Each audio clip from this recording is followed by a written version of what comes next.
Los trenes, las locomotoras están debajo de nuestros pies cuando hacen parte de un metro. Atraviesan continentes enteros, el tren transiberiano, el expreso de Oriente. También se habla de trenes secretos y de locomotoras perdidas entre el espacio y el tiempo. En este podcast de Cruz Escribiente vamos a hablar con una investigadora del misterio española, muy conocida en todo el mundo, acerca de varios de estos trenes que parecen llevar a sus pasajeros a los límites de la realidad, incluyendo al mismísimo Abraham Lincoln. Sí, Abraham Lincoln, quien se dice estaba muy cercano a lo paranormal.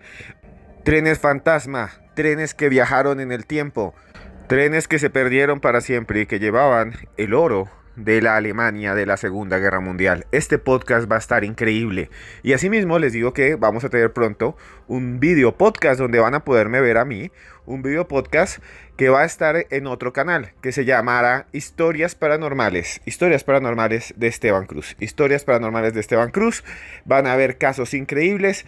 Dentro de poco va a estar para que se suscriban. Y también vamos a viajar a Egipto juntos. Entonces síganme como @cruzescribiente. Pero a partir de este momento, abróchese los cinturones y escuche hasta el final, hasta el final, hasta el final. Porque esto es Cruz Escribiente.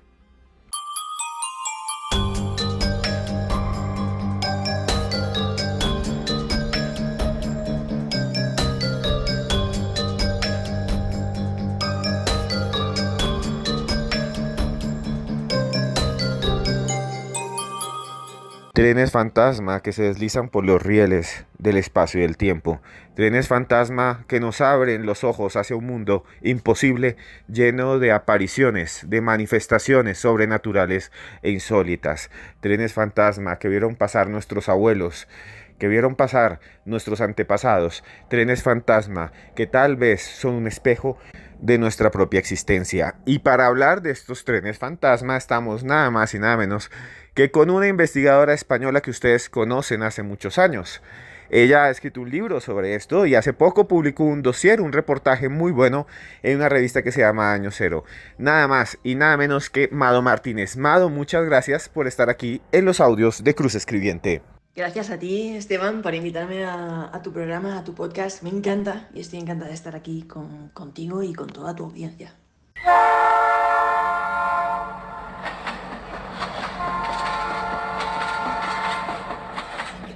Existen muchas historias de trenes que dan bastante miedo.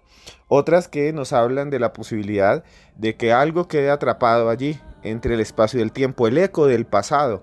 Los trenes son una figura misteriosa, un escenario en el que puede pasar cualquier cosa. Y eso lo sabía muy bien Agatha Christie, una de las escritoras más importantes de todos los tiempos. Ella escribió varios libros acerca de trenes.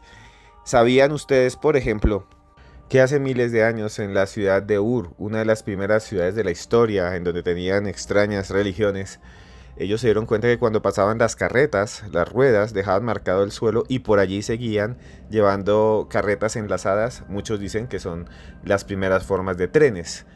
Con la revolución industrial entre el siglo XVIII y XIX, los ingleses hicieron innovaciones impresionantes y construyeron grandes trenes, ferrocarriles, como lo llamamos.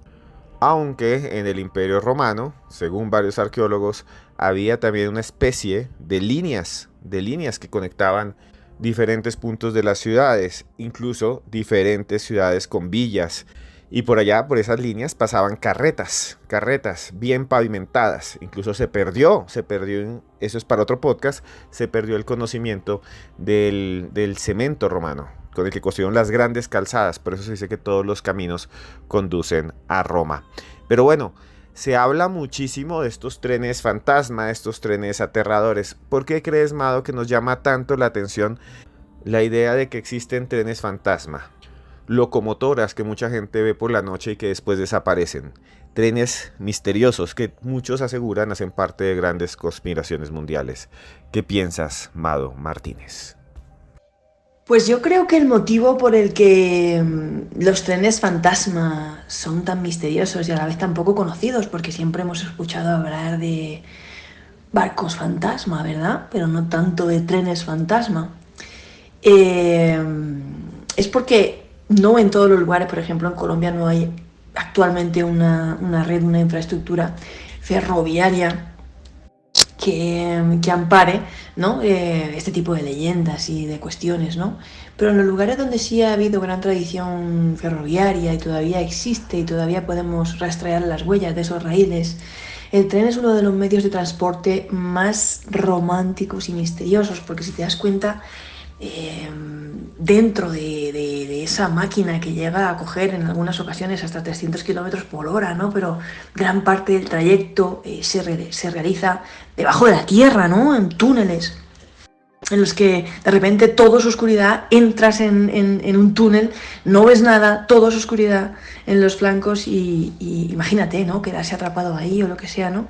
Pero es un medio de transporte que condensa muchas emociones, que es romántico, que sueña con todos esos recorridos, ¿no? Las leyendas de la primera vez que llegan los primeros trenes, por ejemplo, el primer tren que llegó a la península, en España, recorrido Barcelona-Mataró en el siglo XIX. Bueno, eso en la construcción fue un suplicio ya, ¿no? Tenían que estar vigilando porque lo que construían por la noche estaba destrozado por las mañanas, porque la gente pensaba que eso era un engendro demoníaco, porque pensaban que los raíles los engrasaban con grasa de bebé. También imagínate, salieron publicados algunos artículos en la revista Lancet, que es la revista médica más prestigiosa y veterana del mundo, ¿no? Escritos por médicos que aseguraban que las mujeres embarazadas podían abortar y entonces el tren llegaba a 30 kilómetros por hora, no más, ¿no?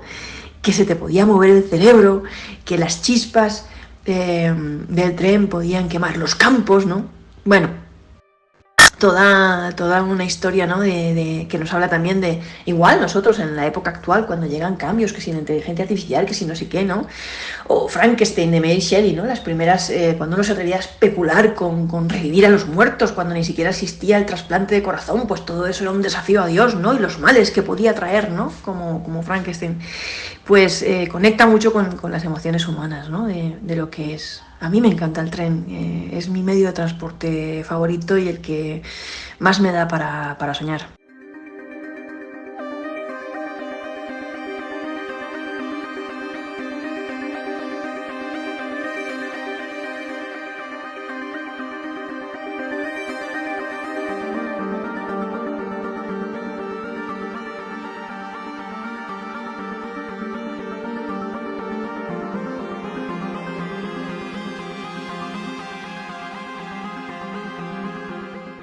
Odias en el mundo. Así que dígame, señor Lincoln, ¿qué es lo que más odia? Odio a Jack Bart. Entonces derríbalo.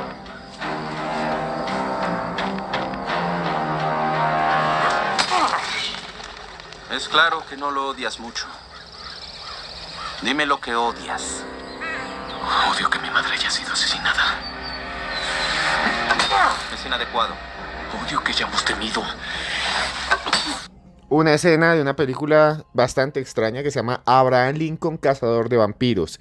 Y es que la figura de Abraham Lincoln siempre está mezclada con lo paranormal, con el misterio, con la conspiración y con la historia de ese país. Y con uno de los sucesos más importantes de todos los tiempos, la guerra civil de los Estados Unidos, el norte contra el sur, los yanquis contra los confederados. Bueno, Mado, existe una historia interesantísima sobre el tren de Lincoln y su cadáver, y esta historia sí que es real, o sea, no estamos inventándonos nada, y esto sí da, de alguna manera, una especie de resquemor. Yo escucho esta historia y se me ponen los pelos de punta, porque muestra una parte de la humanidad que es bastante extraña, oscura, ligada a las sombras. ¿Qué sucedió con el tren de Abraham Lincoln? ¿Cuál es su historia? ¿Qué pasó hace tantos años allí en Norteamérica? Cuéntenos, por favor, Mado Martínez. Lincoln fue sin duda uno de los presidentes de Estados Unidos más queridos de toda la historia. Era un personaje de por sí peculiar, singular, porque su mujer era medium y hacían mesas, sesiones de espiritismo para contactar con el espíritu de su difunto hijo Willie, por ejemplo. Dicen que él era una persona esotérica, simbólica, que prestaba atención a todas estas cosas y además llegó a vaticinar su propia muerte. La cuestión es que, bueno, como bien sabemos, una noche en el Teatro Ford, uno de los actores que era del ejército confederado, bueno, del bando confederado más bien, le disparó un tiro a bocajarro y bueno, a pesar de que intentaron hacer todo lo posible por él y tras terribles horas de agonía, falleció sumiendo en el más absoluto de los lutos a toda la nación o a gran parte de la nación de Estados Unidos. El ministro de Defensa ideó un plan ferroviario de capilla ardiente, de lo más bizarro. Esta historia es muy bizarra, lo que te voy a contar, y mandó imprimir unos folletos y mandó instalar una capilla ardiente en el Air Force One de los trenes, porque era un tren de 5 vagones que habían mandado construir un tren presidencial que Lincoln no llegó a estrenar. Entonces, allá que suben todas sus pertenencias, exhuman el cadáver de su hijo Willie, lo ponen en el tren con él, tiran a Lincoln en un lecho de hielos, literal hielos, y allí van los burócratas, van las autoridades, van los soldados del ejército de la Unión y van, por supuesto, los embalsamadores, entre otros, ¿no? Que tuvieron que embalsamarlo 2 veces para hacer un recorrido por 12 ciudades principales de Estados Unidos, 2.600 kilómetros de recorrido que tenía que durar 2 semanas, pasando por 400 comunidades. Se mandaron folletos, se imprimieron folletos con los horarios para que uno supiera a qué hora iba a pasar el tren de Lincoln. Por allí la gente se quitaba el sombrero, se descubría. Eso fue impresionante. Millones de personas vieron a Lincoln a cadáver descubierto, porque en cada una de estas ciudades principales pues lo exhibían. Eso ya empezaba a oler, como te digo, lo embalsamaron 2 veces. Y incluso cuando caían lluvias torrenciales bajo amenaza de cancelación, la marabunta de personas era imparable, ¿no? No querían ver a Lincoln. Bueno, pues tanta huella dejó esto, esas 2 semanas, esa capilla fúnebre rodante en la memoria de los estadounidenses, que a partir de entonces se empezó a hablar del tren de Lincoln, el tren fantasma de Lincoln, que dicen que cada 27 de abril se aparece en la estación de Albany, en Poughkeepsie, desde donde partió esta comitiva fúnebre, y que es un tren que va cubriendo con un manto negro los raíles, flanqueado por los soldados del ejército de la Unión, con esos pitidos, ¿no? Con esa marcha fúnebre, unos crespones negros, y que cuando se aproxima todos los relojes se paran y no vuelven a funcionar hasta que se ha marchado, ¿no? Esta es la historia del tren de Lincoln, que tiene, como ves, una historia detrás, y que hace que todos los años, por esas fechas, a finales de abril, mucha gente vaya a la estación de Poughkeepsie, en Albany, intentando avistar al tren fantasma de Lincoln.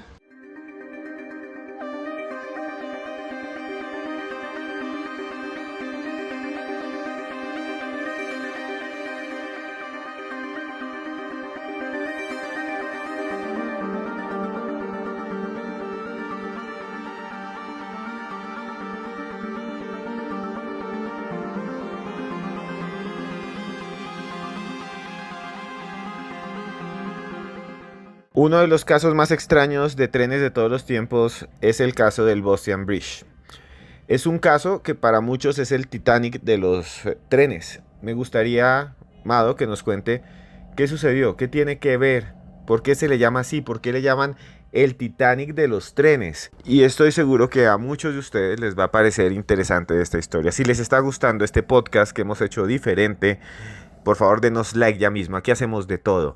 Compártalo con sus amigos. Si tienen un grupo de WhatsApp, compártalo. Escríbanme aquí abajo. Recuerden que al final les voy a contar algo súper interesante, porque nos vamos a ir a viajar a Egipto todos juntos. Y también les quería decir a todos ustedes que por favor me digan qué temas quieren que exploremos, y aquí hacemos los podcasts para ustedes. Y es que este tema me lo pidieron, me dijeron hablen de trenes fantasma. Pues estamos hablando de trenes fantasma. Gracias, Plateado 23. Y bueno, ¿qué pasó con este Titanic de los trenes? ¿Qué pasó con el Boston Bridge? Mado Martínez. Boston Bridge, un lugar marcado por la tragedia. Este caso yo lo llamo, ese tren, ese fatídico tren, yo lo llamo el Titanic de los trenes, porque porque realmente ha sido una tragedia detrás de otra y bueno, todas las historias de espantos y los avistamientos que tenemos ahí parecen como encadenados en el tiempo, ¿no? Resulta que también a finales del siglo XIX partía un tren, esto pasó en Carolina, partía un tren con cierto retraso, un tren de pasajeros, que al pasar por Boston Bridge, por un puente, parece que iba un poquito más rápido de lo normal para tratar de recuperar el tiempo perdido y descarriló. Descarriló y cayeron todos los vagones de pasajeros unos encima de otros, desmoronándose sobre las aguas de ese lago que había tras el puente, bajo el puente de Boston Bridge. Esto fue de verdad una tragedia dantesca, una imagen infernal de dolor a la que siguió una segunda tragedia, porque los que no habían muerto en el acto, en el accidente, empezaron a agonizar y a morir lentamente conforme los vagones se iban hundiendo. Tenemos testimonios estremecedores de madres, de hijas sujetando la cabeza de la madre todo el tiempo intentando que no se la tragaran las aguas hasta que ya no se podía más, ¿no?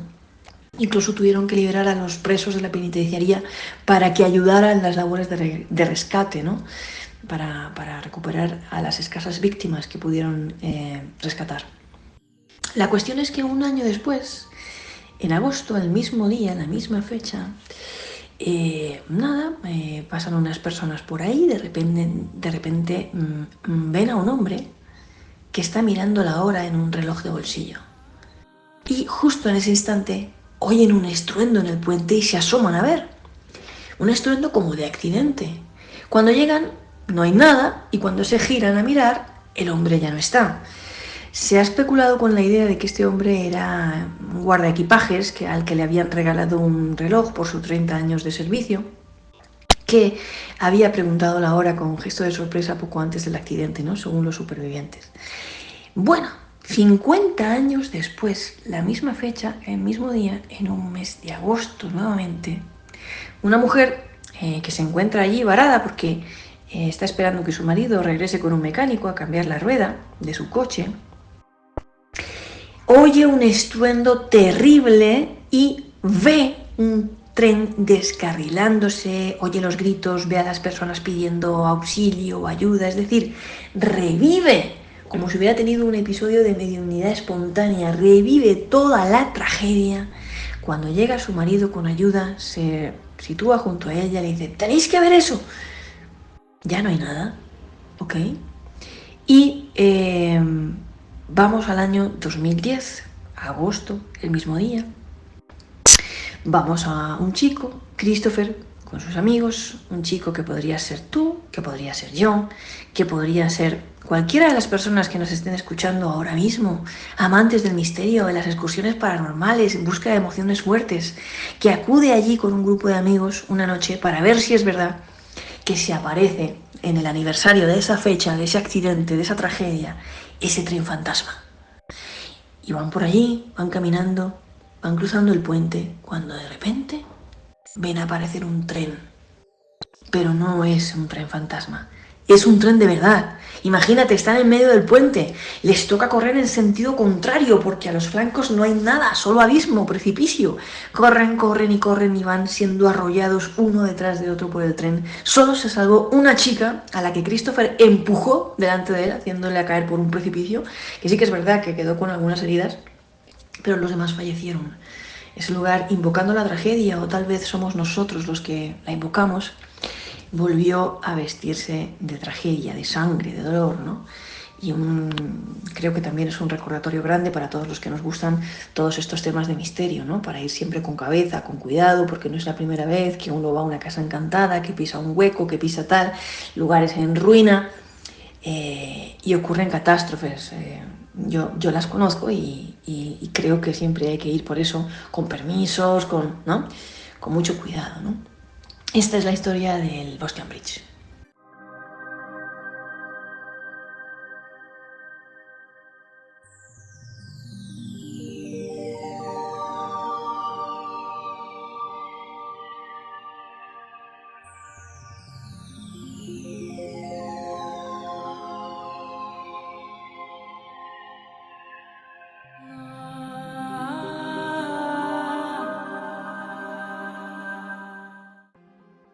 Estocolmo, Suecia.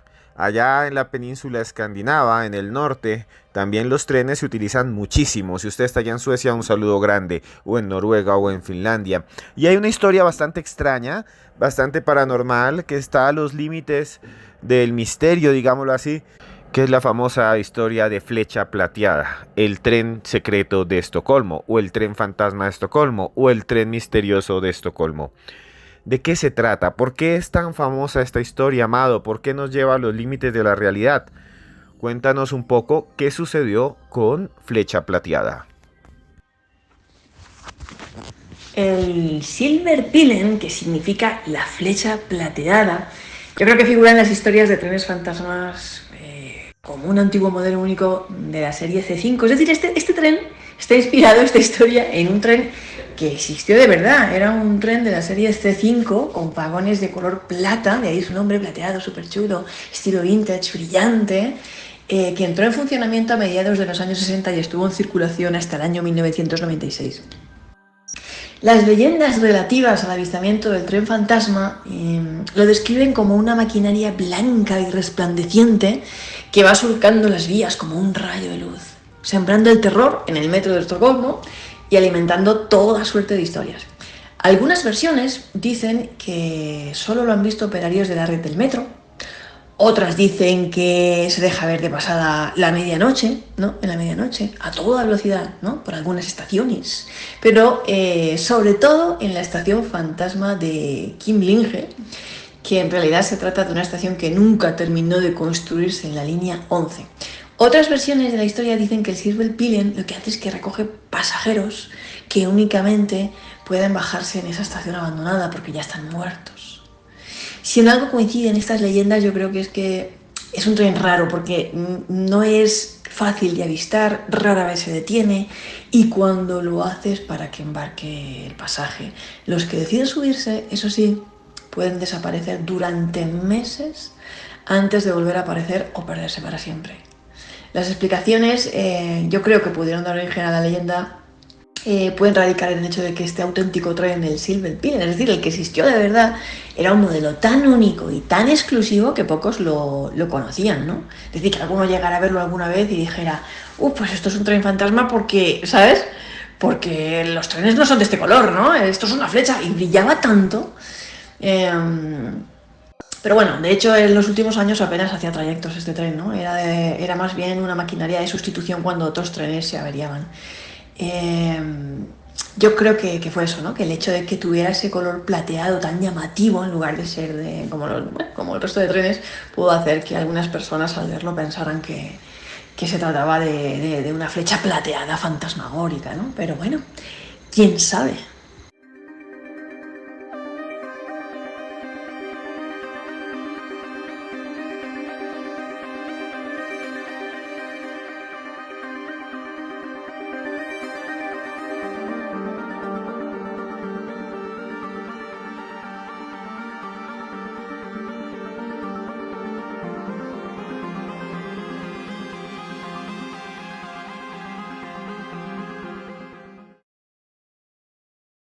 Existen muchas otras historias acerca de trenes fantasma. Por ejemplo, se habla del tren secreto de los nazis de la Segunda Guerra Mundial, que guardaría oro todavía. Incluso en la última película de Indiana Jones se muestra esa pelea en un tren donde llevan supuestamente la lanza de Longinos y otras reliquias como el mecanismo o el artefacto de Anticitera. Me gustaría también a ustedes, si les gusta este tema del tren perdido de los nazis, si quieren hacemos un podcast sobre él. Si llegamos a unos 200 comentarios aquí abajo, les juro que lo hacemos, como les he dicho siempre. Cuando llegamos a ese número, a un número, lo hacemos. Pero bueno, Mado Martínez también es escritora, y escritora solo de temas paranormales, pero también, no solo, perdón, de temas paranormales, sino también de temas de ficción. Y ha escrito una novela increíble que se llama El tren de las almas. Mado, me gustaría que nos contaras a todos de qué se trata El tren de las almas, tu última novela, dónde lo pueden conseguir. ¿Qué hay en el fondo de esas páginas que tú has escrito durante tanto tiempo, esa historia tan apasionante del tren de las almas? El tren de las almas es la historia de un grupo de amigos de la infancia que después de muchísimos años sin verse deciden reunirse en la estación abandonada de su pueblo. Y todo ello azuzados por Bárbara, que es la que se parece un poquito más a ti y a mí, ¿no? Que es a la que le gustan todas estas historias y es la que azuza un poco a sus amigos para que, bueno, pues ellos le siguen la corriente y tal, quedan allí, se ponen al día, están bebiendo, están contándose cosas, cómo les ha ido, cómo no les ha ido, ¿no? Y lo que sucede es que al filo de la medianoche aparece un enigmático tren y se suben. Y lo que pasa es que después no van a poder bajar hasta que no venzan los fantasmas de su propia mente. Pero ¿cómo se baja uno del vagón de su mente? Bueno, pues el tren de las almas es la historia del niño roto que todos llevamos dentro. Es una novedad de género fantástico, muy íntimo y emocional, ¿no? Terror psicológico, ¿no? Pero también muy tierna, ¿no? Y bueno, al final va de eso, ¿no? Del niño roto que todos llevamos dentro. Y esta es una historia que transcurre mayormente y la mayor parte del tiempo dentro del tren de las almas, que me ha inspirado también en todas estas historias que os acabo de contar, de trenes fantasma, y que viene a suponer un poquito un viaje emocional al interior de uno mismo, ¿no? Dentro de ese tren.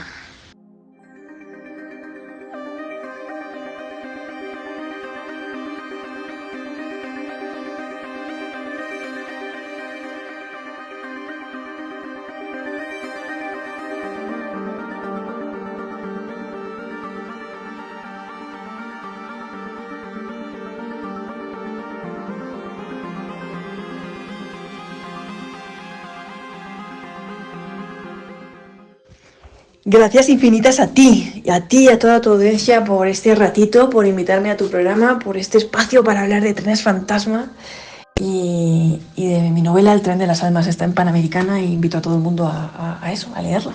Y a mí me pueden seguir en Twitter, en Mado Martínez, en Instagram, Nebraskan, con B y con K, acabado en N, en YouTube, un canal de YouTube, Mado Martínez, mi canal de YouTube, porque ahí, aparte de todo el contenido adicional, tengo un podcast de misterio que se llama Antena Misterios, aparte de un montón de entrevistas, de estos temas que nos gustan, también de experiencias cercanas a la muerte, de fantasmas, de todo.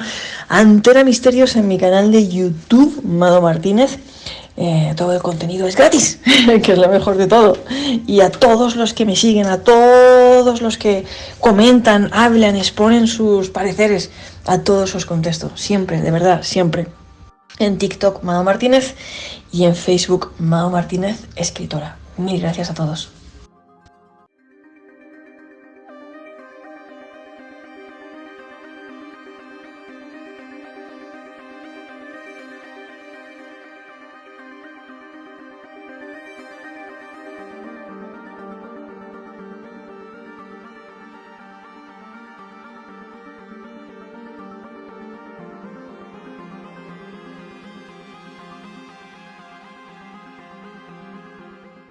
Bueno, llegamos al final de otro podcast de Cruz Escribiente, esta vez hablando de trenes fantasma, máquinas que aparecen en medio de la noche, en medio de vías, con sus luces, con su sonido. En el fondo de todo este podcast ustedes han escuchado seguramente el sonido de las máquinas, porque aquí están al lado mío trabajando muy duro, y a pesar de que tratamos de insonorizar este lugar en donde trabajamos, suenan los remaches, pero justo para este programa lo hacemos. Estas historias son realmente sorprendentes. En muchos lugares del mundo se habla de trenes fantasma. Antes de contarles algo a manera editorial, para cerrar, quisiera decirles a ustedes que a mí también siempre me ha interesado la historia de los trenes fantasma. A mi esposa Tania le gusta mucho una película que se llama El tren carnicero. No sé si ustedes han visto. Y hay muchas películas acerca de estos trenes fantasma o trenes aterradores o trenes que dan mucho miedo. ¿Han visto ustedes películas o series sobre trenes fantasma que les haya gustado? Escríbanme aquí abajo y yo mismo les voy a responder enseguida. Sin embargo, les quiero contar que una de las leyendas que siempre me ha llamado la atención es la historia del tren del oro nazi. También le llaman el tren de oro de Walbridge. Es una leyenda urbana sobre un tren cargado de tesoros que fue escondido por Hitler en el suroeste de Polonia durante los últimos días de la Segunda Guerra Mundial. La gente dice que cuando estaba terminando la Segunda Guerra Mundial llenaron un tren con oro con oro y con objetos de valor, con obras de arte, y que lo escondieron en un túnel ferroviario, sellado, en una mina. Todo allí, imagínense un tren, todo allí, todo atrapado, todo metido en una mina. Dicen que a pesar de que se buscó mucho desde 1945 por el mismísimo ejército polaco y por los rusos durante la Guerra Fría, nunca se ha encontrado el tren. Entre el año 2015 y el año 2018, muchas personas siguieron buscando el tren porque se volvió viral la noticia. Incluso se dijo que se había usado georradar para buscarlo. Y bueno, es una historia increíble la de este tren fantasma en la búsqueda sobre todo de un lugar, si no recuerdo mal, llamado el kilómetro 65.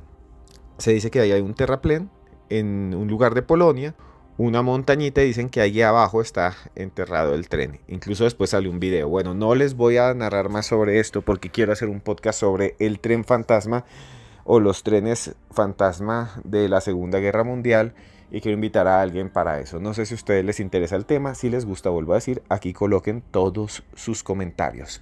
Y bueno, ¿qué les quiero decir a ustedes de todo corazón? En los últimos días me he estado recuperando de una cirugía, he estado planeando, he estado grabando mi nuevo video podcast que los invito a todos. Se llama Historias Paranormales de Esteban Cruz. El canal de YouTube se llama así, Historias Paranormales de Esteban Cruz. Pueden ir allá dentro de poco, en unas semanas, y se pueden suscribir ahí. Vamos a colocar de todo, una entrevista inédita con JJ Benítez. Vamos a colocar temas increíbles, entrevistas en las cuales ya me van a poder ver a mí. Y también les envío al final mensajes como los que siempre dejo en estos podcasts. Y quiero dejar ahora un mensaje muy especial para todos ustedes, inspirado en una de las lecturas que me cambió la vida. Inspirado en una de esas lecturas que usted de alguna manera hace y que le transforman su forma de ver el mundo, el universo, de relacionarse con las personas, que nos hacen replantearnos nuestra existencia. Y tiene que ver con un señor, Carl Gustav Jung. Jung fue un gran psicoanalista. Detrás de Jung hay un gran misterio. Él nació el 26 de julio de 1875 y murió en 1961. Él fue médico, fue psicólogo, ensayista. Él cambió la historia de las ciencias humanas porque habló de algo que se llama el inconsciente colectivo, que es sorprendente. Él creía en una especie de genios en su mansión, en su casa en Suiza. Jung fue un gran hombre, fue un gran investigador. Él era suizo. Y entre los textos que escribió, dejó algunas frases que son realmente impresionantes. Les voy a leer cinco frases de Jung que para mí me han cambiado la vida y que yo creo que le servirían a usted en cualquier situación. Si usted se siente triste, si usted está enojado, si usted en este momento está trabajando muy duro en un país lejano, si usted en algún momento está pensando en cosas que no debería de alguna manera pensar, que se siente mal, que está agobiado, pues Jung, el gran psicólogo, nos da luz, pienso yo. Y hay 5 frases que a mí me parecen interesantísimas e importantes. Una de las más importantes, algo que me hizo a mí luchar contra la ansiedad y sobrepasar problemas de ansiedad, a mí me daban ataques de pánico también, es esto: aquello a lo que te resistes persiste. Escuchen muy bien lo que dice Jung. Aquello a lo que te resistes persiste. Resistirse a algo, y esto es real, resistirse a algo es solo la manera de que esa cosa, de que ello permanezca en nuestra mente y se hace más grande. Y se hace más grande. Les digo, por ejemplo, si a ustedes les llegan pensamientos terribles y ustedes se resisten y dicen no debería estar pensando esto, no sé, pensamientos catastróficos, pensamientos que se les meten y usted dice no puedo pensar en esto, lo quiero sacar, esto no lo puedo pensar, el pensamiento se hace más grande. No se resistan, déjenlo ahí y sigan haciendo lo que tienen que hacer. Es difícil, lo sé, pero van a ver cómo lentamente esos pensamientos desaparecen. Van a ver cómo esos pensamientos se van yendo. Aquello a lo que usted se resiste, eso persiste. A lo que más le tenemos miedo, si nos lo metemos en la cabeza, el miedo se hace más grande, mucho más grande. Y eso lo decía Jung. También dice algo que me parece realmente interesante. Una cita que él colocó en sus textos que realmente es supremamente fuerte, poderosa. Y esto es lo que él dice: el tiempo es un niño que juega como un niño. Yo soy uno pero contrapuesto a mí mismo, soy joven y viejo al mismo tiempo. En esta frase Jung nos habla de la autoconciencia. Somos quienes somos toda nuestra vida, tengamos la edad que tengamos. Si bien somos diversos, si bien tenemos aspectos que pueden cambiar durante nuestro desarrollo, El tiempo es un niño que juega como un niño. Yo soy uno, pero contrapuesto a mí mismo, soy joven y viejo al mismo tiempo. Somos un todo. Recuerden cuando eran niños. Perdónense, perdónense, escúchense. Algunas cosas que tenemos de niños ya no nos sirven, ya no las necesitamos, porque así nos defendimos cuando éramos niños, pero ya somos adultos. Quieran ese niño, imagínenlo, abrácenlo, perdónenlo, entiéndanlo. Y otra frase interesante de Jung es: cuando el amor es la norma, no hay voluntad de poder, y donde el poder se impone, el amor falta. Qué lindo, ¿no? Cuando el amor es la norma, no hay voluntad de poder, y donde el poder se impone, el amor falta. Amar supone no querer dominar a otro, no establecer relaciones de superioridad o inferioridad, no mandar, no ser jefe, no ver a los demás como un objeto. No, si esto ocurre, el amor se daña. Si usted ve a la otra persona como un objeto que usted tiene que dominar, tener, amarrar, se daña. El amor es libre. Y esta última frase que les voy a dejar realmente me parece muy interesante, porque realmente habla de la maldad y de la bondad, de lo que somos en el fondo, de lo que está en nuestro corazón. Y dice así: el hombre sano no tortura a otros. Por lo general es el torturado el que se convierte en torturador. Es una frase muy dura, porque dice que a quien el que daña está dañado. Es de alguna manera una frase que establece que la persona que hace daño a otros es porque anteriormente ha sido dañada. Es realmente fuerte. No es una cosa que de alguna manera pienso nos lleve a perdonar, ¿no? Entonces, como es malvado, entonces lo tengo que perdonar porque a él le hicieron daño. No, no hay que perdonar. Más bien véanla como que todo lo que es negativo de ustedes es porque también les hicieron daño y que hay que perdonarse a ustedes mismos, hay que superar esos dolores. Es fuerte, pero hay que salir adelante. Hay que salir adelante, hay que quitarnos esos dolores, hay que sobrellevar todo esto y hay que, de alguna manera, permitir que nuestra alma vuele y sueñe. Perdónense a ustedes mismos y también perdone a los que les hicieron daño. Y sigan adelante, lo van a lograr. Van a cumplir sus sueños, van a conseguir sus cosas. Van a conseguir lo que siempre han deseado. Si usted está en Europa, en Australia, en Estados Unidos, los invito a conocer Egipto, a conocer la Esfinge, a conocer las pirámides. Dentro de muy poco tiempo voy a colocar en mis redes sociales, que son @cruzescribiente, una imagen con un WhatsApp, un teléfono de WhatsApp de Colombia. Ahí se pueden comunicar con Tania, mi esposa, y preguntar por el plan. Nos vamos a ir la segunda semana de febrero al río Nilo y vamos a ir a los mejores hoteles del mundo, hoteles 5 estrellas. Y no va a ser caro, usted va a ver que es barato, se lo merece usted. Podemos vivir juntos esa experiencia, yo nunca he ido, quiero ir con ustedes. Así que voy a colocar ese teléfono de WhatsApp en mis redes sociales. Y bueno, apúntense, imagínense usted y yo, su familia, sus amigos, mirando el mundo, mirando las pirámides desde un planchón gigante en un barco que se mueve por la mitad del río Nilo. Prepárense para eso. Y bueno, a ustedes todo mi amor, a ustedes todo mi cariño, a ustedes todo.